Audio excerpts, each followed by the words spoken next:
Hey everyone, it's Alex with Rowan Health and Wellness. Thanks so much for joining me again today. Today we are going to venture into the cold shower and all of the benefits that actually come with having a cold shower. Cold showers are actually classified as a part of hydrotherapy. So, a little bit of Latin there, pretty much water therapy. So it's quick, it's easy, you can do it at home. Really, cold showers have been given a bit of a bad rap over the years. It's, just go have a cold shower, cool down, it'll be fine. But really, the cold shower has a lot of physiological benefits to it that we're going to talk about in a second. So if you can brave trying it a few times, you'd be surprised actually how well you feel after. But you do have to get past those nerves of just sucking it up and trying it for the first few times. There is scientific evidence that talks about all of the different ways that hydrotherapy is good for our bodies. It can help you wake up. So if you're trying to one of your health goals is to actually reduce some of your caffeine intake, be surprised how quickly and invigorating a cold shower can be in the morning to help you wake up and get going. It improves circulation, which helps all kinds of functions in our body. It actually encourages weight loss and fat loss specifically. So if that's one of your goals, this is just that added bonus that could help you along your way. Muscle soreness and recovery. So if you were on your journey and you're starting to do more moving, or if muscle soreness is a piece of something that you're dealing with already, this is actually a big thing because cold showers actually are very anti-inflammatory. So if you can maybe use them to back off on needing to use things like Advil and other anti-inflammatories, and you're able to get away with some of these utilizations of a cold shower, it might be worth taking a look at.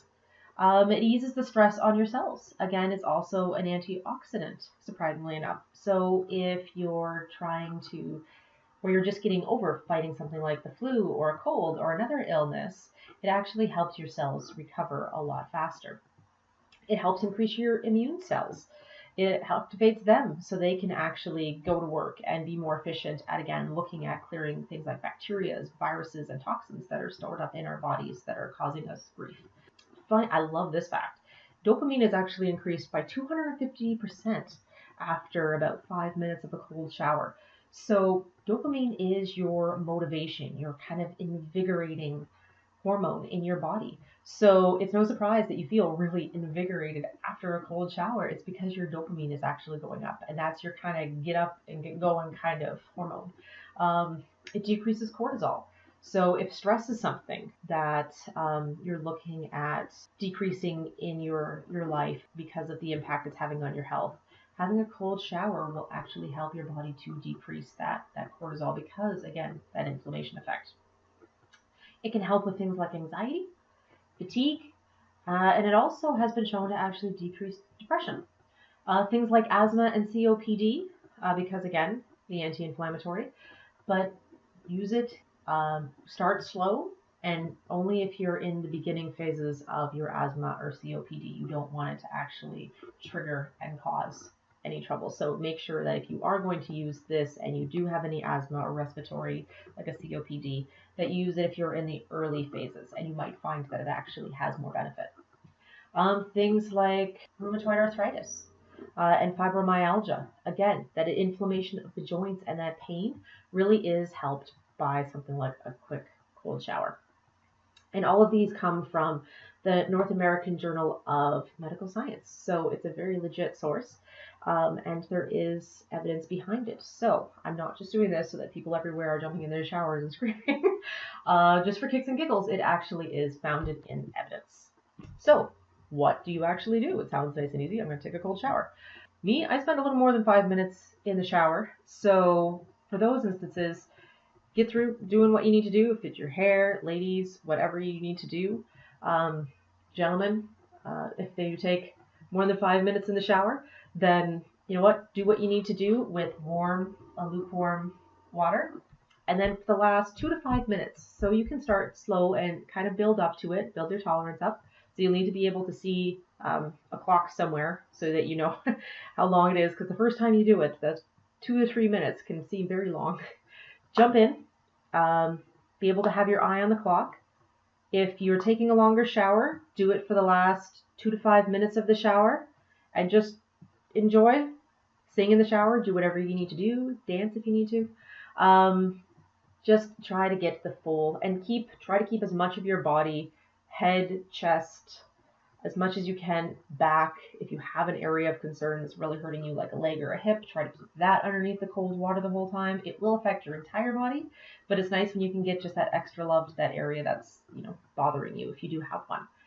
The other way to kind of start is to alternate, kind of going between the 10 seconds of a warm shower back to 20 seconds and kind of getting up to that 10-minute or that 5-minute mark. If you kind of can't fully commit, I totally get that. We're all at different places.